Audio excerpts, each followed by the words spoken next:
And now, continuing to save the earth, welcome Cliff Engle, Chief of the Solid Waste Division of Cecil County. Cliff, welcome to 30 at 6. Yeah, thank you for having us. And this is the big day, Sunday, right? Sunday it's Household Hazardous Waste Day, which basically is our event that we hold once a year. Residents of the county can bring items from their houses that are basically considered household hazardous waste, which would be items we normally would not take for disposal. It's anything from latex paints, pesticides and herbicides are a very popular category, old gasoline, stale gasoline, things of that sort.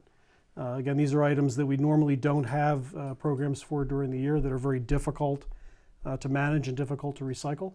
And we just try to do this every year for two purposes. One is to keep these items out of the waste stream, out of the sewers, out of your septic tanks, which is where they definitely don't belong. Right. But it also is an opportunity to educate, which is something we try to do a lot of with our division, is educate the public in proper ways or alternatives to throwing things out. We may be at the solid waste division, but that doesn't mean we're throw it all away division. No, recycling is a big part. Mm-hmm. And I think Cecil TV did a piece on recycling, maybe on tonight's show, Monday.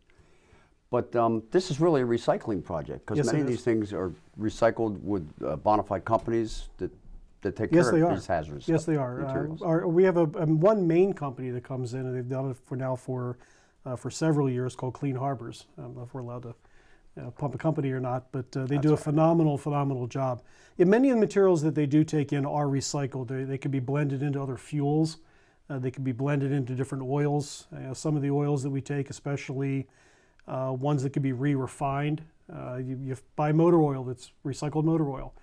Sometimes these materials can be made into those. The small amount that cannot be are treated properly. Some of that's through certain methods of incineration, other means that are far more environmentally secure than just, again, putting it in the landfill or doing something else with it. Now, in lieu of going to this free event, Cliff, I go to the Woodlawn transfer station. They have a receptacle there for me to put my used motor oil. Correct. Is used motor oil something we should bring this day, or? You can bring it if you've been saving it up, but again, used oil, used antifreeze, those are materials that we can take in 6 days a week at any of the facilities. So you don't necessarily need to save it up to bring it in just on HHW day. That could be that could be any day during the week. And throughout the county, how many facilities other than the main landfill do you have? We have the two. We have our Woodlawn transfer station in Calora. We also have our Stemmers Run transfer station on the Eastern Shore. Right. The operating hours at the transfer stations are a little different than the landfill, but typically at 7:30 or 8 to 3:30 at the landfill and 4 o'clock at the transfer stations. One thing I do want to emphasize for our HHW day on Sunday is those hours are 7:30 to 3. So the scale normally closes at 3:30 or the gate closes at 3:30. For this event, it closes at 3 o'clock. So we ask the residents that are going to come and bring their material in to definitely be in before 3. Best hours are really from 10 to 1. There's always a crush in the morning and a crush in the afternoon. Right, and I've waited in line a bit, but it was worth the wait because when I got up to where the action was, it was very well organized. You had volunteers. Yes. They said, what's this, what's that, and they took it and they separated it all. And I felt like I was doing something for the environment. It is a very good event. We used to hold 2 events a year. One of the challenges that we have as our division, we're what's called an enterprise fund, so we don't take tax dollars. We have to conduct our operations at all of our facilities based on the fees that we take in at the landfills.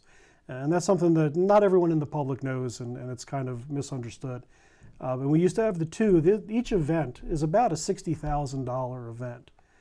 So for us to do $120,000 a year conducting 2 events, right now anyway, is financially stressful, but at least we can do the one, and our commitment is to do at least the one a year. And I'm so glad. Let me ask you one question. Sure. Batteries, car batteries, regular flashlight batteries, you take them this day?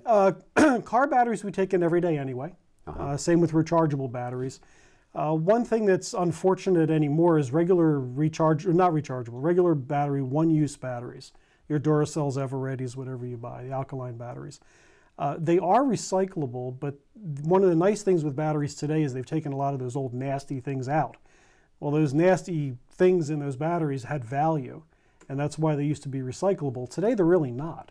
So there are programs out there through different organizations where residents can independently recycle your throwaway batteries. We unfortunately don't offer that at the facility because it is such an expensive program Right, to right. run. Well, I'll tell you what, you go to the transfer station, I always separate. It only costs $7. You show your license to make sure you're a county resident.